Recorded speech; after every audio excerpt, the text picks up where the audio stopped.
ゼロから詩吟を学べる詩吟チャンネル。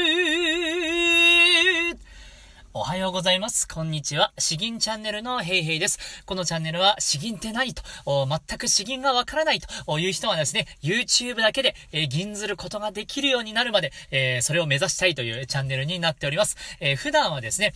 詩吟経験者に向けて配信している内容もあれば、今回のように、本当に全く詩吟を知らない人に向けても配信しているという形になっております。YouTube のサムネイルで言えば、緑色が経験者向け、オレンジ色、黄色が本当の超初心者向けという形になっているので、これを聞いている方は、今回が第3回目になりますけれども、この黄色のサムネイルで、見ていただければと思います。ではですね、これまで、詩吟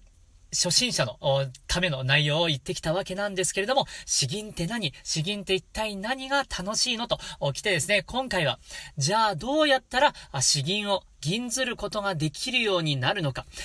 ここをですね、今日は話していきたいと思います。この詩吟、初めて聞いたことがある方はですね、本当に声がうにゃうにゃしていて、すごく難しそうだなとか、複雑そうだなというような、そういう感覚を受けるかもしれません。ただですね、実際、やってみるとですね、そこまで本当に難しいことではないので、まずはですね、どういうステップを踏んでいったら、吟ずることができるようになるのか、ものすごくシンプルに、簡単にやっていきたいと思います。本当に詩吟はとても奥の長い、じっくり一朝一夕で身につかないようなことはあるんですけれども、まずはその入り口のところをお分かりやすくお話ししていきたいと思います。じゃあ、早速ですね、どうしたら吟ずることができるようになるのか、全部で5つのステップがあります。まず1つ目ですけれども、吟ずる詩文を決めましょうということですね。歌詞を決めないといけない。この場合、詩吟ですから、漢詩の中から、自分が好きなもの、もしくは、先生から指定されたものとか、YouTube の場合はですね、自分がこれが好きだなと思ったものを、一つ選んでもらえれば良いのかなと思います。特に、僕の YouTube チャンネルでですね、毎回後半に吟じているので、だから詩吟チャンネル、あと好きな漢詩のタイトルとか、それで調べていってもらっても、参考になるものは見つかるかなと思います。そして二つ目、この詩文を決めたら、漢詩を決めたらですね、まずはアクセントを確認するということになります。詩吟はですね、歌と違って、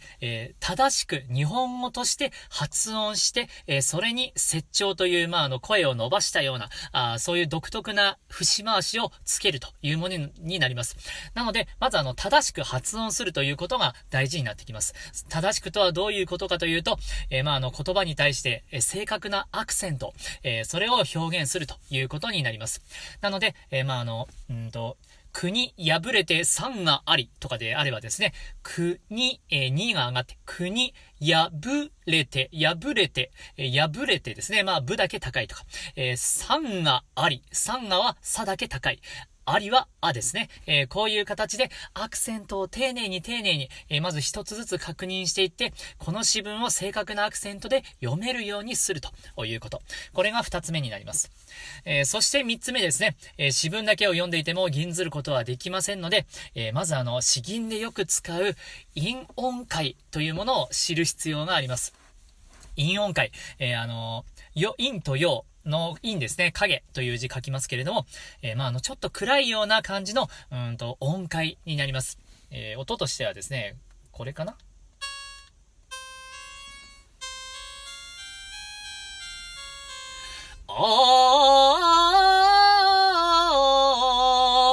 この音階を使うわけです。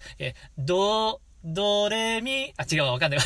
ドレミファソラシド、ドレミファソラシドではなくて、という形ですね。これを使うと。この韻音階というものをまず知っておいてください。これが3つ目ですね。そして4つ目なんですけれども、本数を決めましょうということになります。これ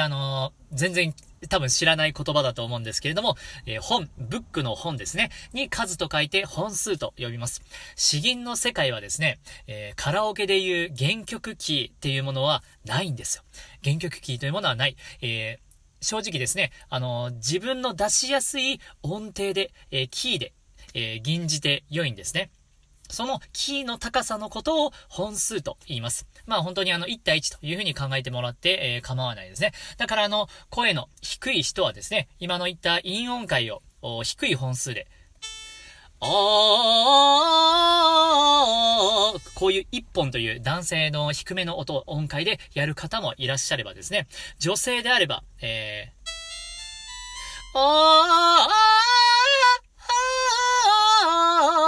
この音階で吟ずる方もいらっしゃるということになります。なので、この音階、陰音階をですね、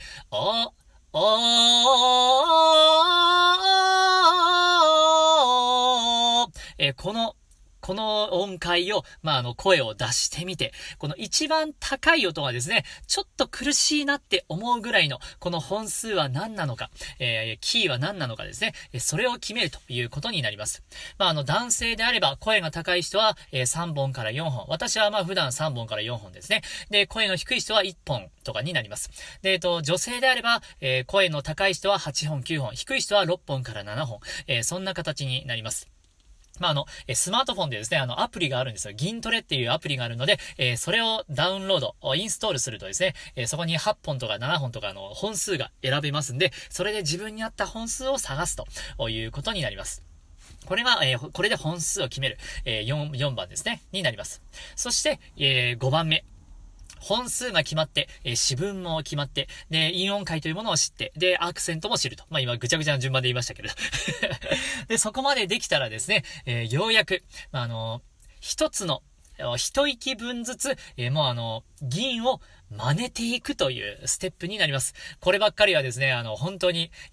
先生の吟じた通り、YouTube であれば、僕の吟じた通りに、まず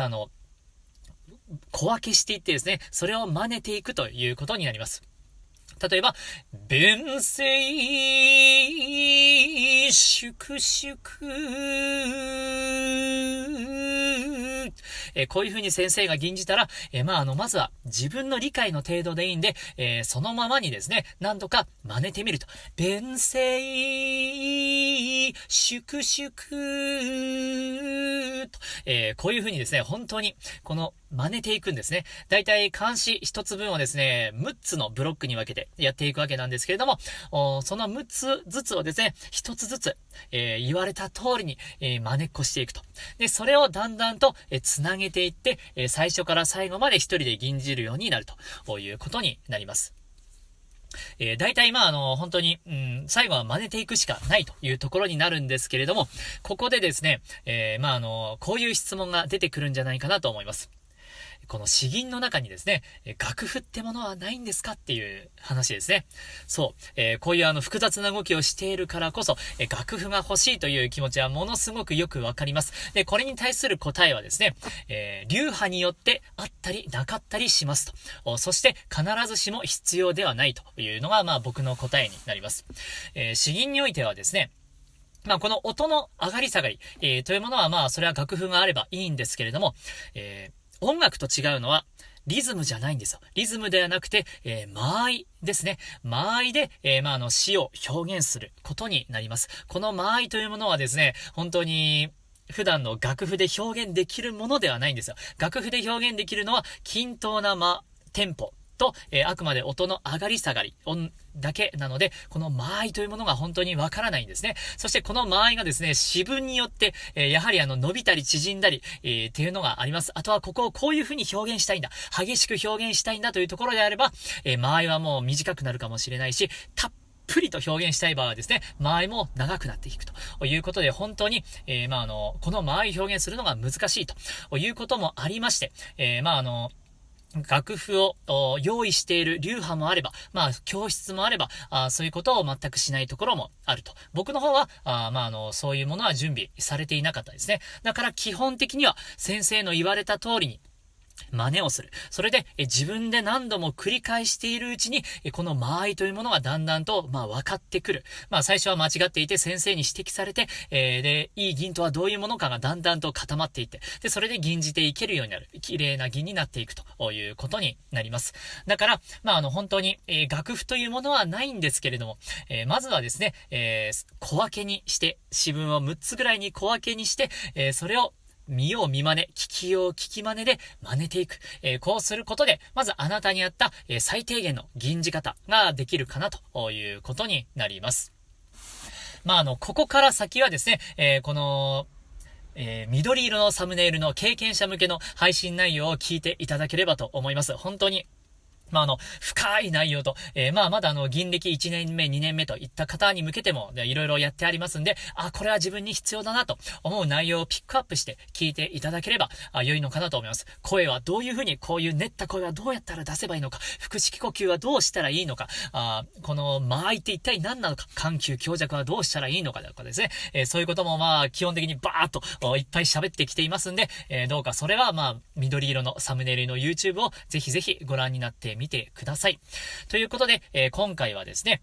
どうやったら吟ずることができるんですかということを5つのステップで、解説しました。まず、詩文を決めましょう。2つ目はアクセントを確認する。3つ目は韻音階というものを知りましょう。4つ目はあなたに合った本数を決めましょう。そして5つ目は、小分けにして、真似ていきましょうということになります。楽譜は基本頼らずにできるだけ耳で聞いてですね、やってみるというのが良いのかなというところです。10分にまとめたかったんですけど、なかなか難しいですね。では、後半、一つ吟じていきたいと思います。今日、吟ずるのはですね、詩吟と言ったらこれでしょうという、本当に最も有名、これまでも、前は漢詩でもすごく有名というので絶句紹介したんですけれど、今回は詩吟において最も有名だと言われている、川中島という漢詩ですね。来三陽が作った川中島。もしくは別名、不思議案、喜山を打つの図に大すという詩文があります。こちらをですね、吟じていきたいと思います。ではまず詩文からですね。川中島、来三陽。弁声粛々、夜、川を渡る。暁に見る、先兵の大河を要するを。遺恨なり10年、一見を磨き。流星、皇帝、長蛇を逸す。これはですね、最初に、前提で話しておくと、戦国武将の有名な上杉謙信ですね。上杉謙信が武田信玄と戦っている川中島の戦い。これで、上杉軍がですね、武田軍に奇襲をかけようとしている、そういう場面になります。では、詩文の内容を言っていきますけれども、馬に当てる無知の音もひそやかに。上杉勢は夜影に乗じて密かに川を渡った。夜明け方、川霧の晴れ間から上杉の大軍が大正旗を押し立てて武田勢の前に陣取っているのがよく見えると。謙信にとって、返す返すも残念なことは、長い年月の鍛錬で磨いたこの腕前の甲斐もなく、流れ星のきらめく一瞬の差で強敵武田信玄を逃してしまったことだということです。本当に奇襲をかけてですね、いいところまで行ったんですよ。そして、もう武田信玄にですね、もう一刀振り下ろしたんですよ。で、そこまで差し迫ったにもかかわらず、武田信玄を打ち取ることができずにですね、逃がしてしまった。本当に、悔しいという、この名場面を来三陽が作ったというところですね。本当に詩吟といえばこれでしょうと。弁声粛々っていう風に、本当に言う、年配の方がたくさんいらっしゃいますんで、詩吟をやってます。やり始めましたという方は、この、川中島をですね、ぜひ、覚えておけば、間違いないんじゃないかなというところです。よし。では、こちらを吟じていきましょう。川中島、来三陽。弁声、粛々。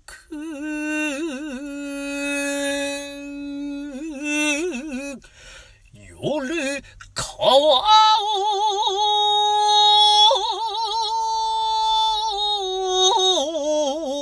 渡る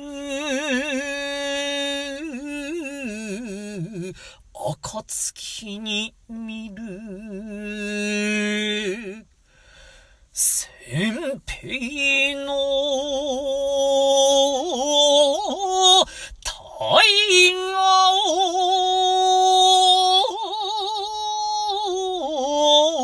を要するをいこなり10年一見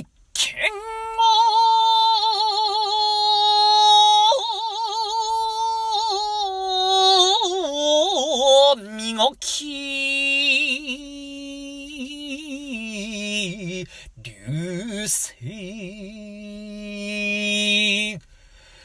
皇帝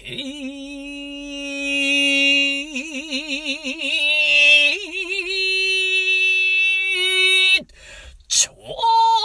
田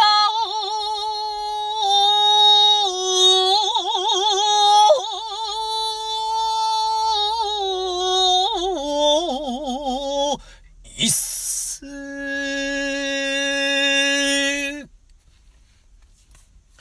いかがでしたでしょうか。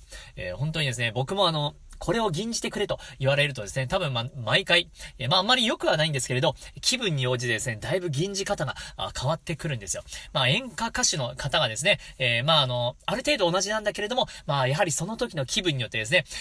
ノリが変わってくるのと同じでですね、本当に伸ばし方とかが結構変わってくるんですよ。なので、あまり楽譜にこだわりすぎないで、どうやったらこの詩吟が楽しくなるのかなとかですね、どうやったらこの作者が伝えたいことが本当に伝わるだろうかなとか、そういうことを考えながら、自分なりにもですね、少しずつ、微調整していく。それが間合いとか、詩情表現とか、そういった深い話に、入っていて、詩吟の楽しさがよくわかってくるかと思いますんで、今日の内容をですね、ぜひぜひ参考にしてみてください。では、引き続きですね、今回3回目ですけれども、全部で10回か15回ぐらいに分けてですね、